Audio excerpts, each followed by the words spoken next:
તો આ તરફ થરાદ પાસે ભારતમાલા પ્રોજેક્ટ પાણીમાં ગરકાવ થઈ ચૂક્યો છે। બુડનપુર નજીક પુલ નીચે પાણી ભરાયા છે। રોડ રસ્તા પર વરસાદી પાણી ફરી વળ્યા છે। વરસાદી પાણી ભરાતા વાહન ચાલકો પણ પરેશાન ભોગવી રહ્યા છે। થરાદ પાસે પસાર થતા ભારતમાળાના બઢુનપુર નજીક પુલ નીચે વરસાદી પાણી ભરાઈ ચૂક્યા છે। જોઈ શકાય છે વરસાદે તો વિરામ લીધો છે, પણ લોકોની સમસ્યા એ નહીં, કારણ કે હજી પાણી એટલા ને એટલા ભરાયેલા છે। જે રીતે બનાસકાંઠામાં મેઘરાજા મન મૂકીને વરસી રહ્યા છે। અવિરત વરસાદને કારણે નદી નાળા છલકાયા છે। રસ્તા ઉપર જાણે નદી વહેતી હોય, તળાવ ભરાણા હોય એ પ્રકારના દ્રશ્યો છે।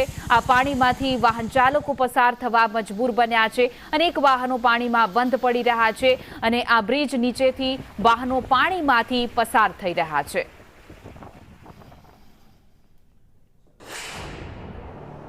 સમગ્ર ગુજરાતમાંથી ભારે વરસાદના લઈને અત્યારે જે થરાદનો ભારતમાળા રોડ છે એને નીચે જે અત્યારે આપણે ઊભા છે તે જોઈ શકો છો। પાછળ મારી પાછળ જે અત્યારે 2 ફૂટ પાણી ભરાયા છે। બહાર વરસાદે પણ અહીં પાણી ભરાય છે, એને લીધે વાહન ચાલકોને ભારે નુકસાની ભોગવવી પડે છે।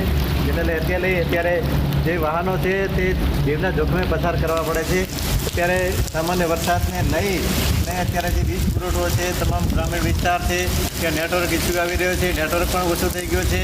તંત્રની અત્યારે જે લાગી રહ્યું છે કે તંત્ર પોતાની કેવી અત્યારે ફરજ બજાવે છે। સંદેશ ન્યૂઝ દેવરામ મિસ્ત્રી થરાદ।